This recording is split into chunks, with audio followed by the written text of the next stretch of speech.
আজই সাবস্ক্রাইব করুন এবং দেখুন আপনার প্রিয় শো। মোক্ষম সময়ে এন্ট্রি নিয়েছি আমি।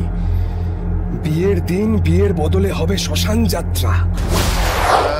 আমি হোটেল মেরিলাইট থেকে বলছিলাম। সরি আপনাকে একটু ডিস্টার্ব করছি। মিস্টার পল্লব দাশগুপ্তা আমাদের হোটেলে এসে উঠেছেন, বুঝলেন তো। আমাদের রুম সার্ভিসের ছেলেরা রুমে গিয়ে দেখছে ওনার প্রচন্ড জ্বর, একদম ধুম জ্বর, গা হাত পা জ্বরে পুড়ে যাচ্ছে, আর ওনার না কোনো হুঁশ নেই। হোটেলেরই ওই সাইড টেবিল থেকে আপনাদের মেডিনেস্টের একটা কার্ড পেলাম, তো ওখান থেকে নাম্বার নিয়ে আপনাকে ফোন করছি। বলছি যে আপনাদের কেউ একজন একটু এই হোটেল মেরিলাইটে আসতে পারবেন? আসলে ওনার ট্রিটমেন্টের খুব দরকার। আচ্ছা আচ্ছা, আমি আসছি, আপনি একটু খেয়াল রাখুন। ও বড় খোকা, অমন ভাবে ছুটছিস কেন? কি হয়েছে? মা, আমাদের বোর্ড মেম্বার মিস্টার দাশগুপ্তর, ওনার খুব জ্বর মা। আমাকে একবার যেতে হবে মা, আমি আসছি। বাবা, বলছি যে কাকাবাবু এখন কি অবস্থায় আছে সেসব তো আমরা কেউ জানি না পরিষ্কার করে। আপনি একা যাবেন? আমি যাব আপনার সাথে? আচ্ছা ঠিক আছে, চলো আমার সাথে।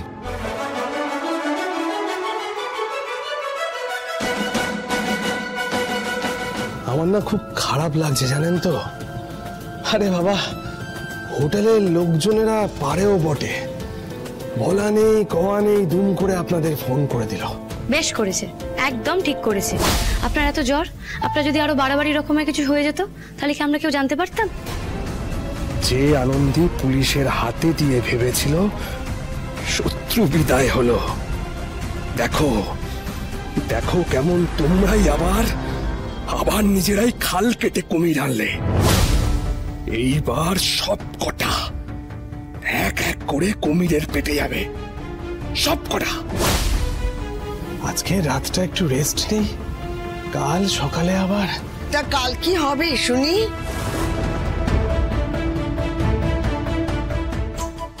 কিচ্ছু হবে না মা, একে ওনার শরীরটা এত খারাপ, তার উপর বাড়িতে আদি আনন্দের বিয়েটা না হওয়া পর্যন্ত আপনি কিন্তু কোথাও যাবেন না। কি বললেন আপনি? আদি আর আনন্দীর বিয়ে? কিন্তু আমি তো যতদূর জানি আনন্দী মায়ের। না না, ওদের বিয়ে তো হয়েছে। বেশ না, মানে আমাদের মনের মতো করে হয়নি। আর দেখুন, আমার আনন্দী দিদি ভাই আমাদের পরিবার জন্য কত কি করেছে, আর আমরা সবাই মিলে বাপু ওর জন্য এইটুকু করতে পারবো না। তাই আমরা ঠিক করেছি ওদের বিয়েটা খুব ধুমধাম করে দিয়ে ওকে বরণ করে ঘরে তুলবো। আর সেই বিয়েতে আপনাকে কিন্তু তাকতেই হবে। মোক্ষম সময়ে এন্ট্রি নিয়েছি আমি। বিয়ের দিন বিয়ের বদলে হবে শ্মশান যাত্রা।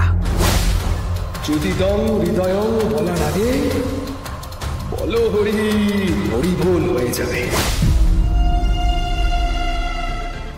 দাদা, আপনি কি কাউকে খুঁজছেন? না, বলছিলাম যে কোণে তো এখানে, কিন্তু বর কোথায়?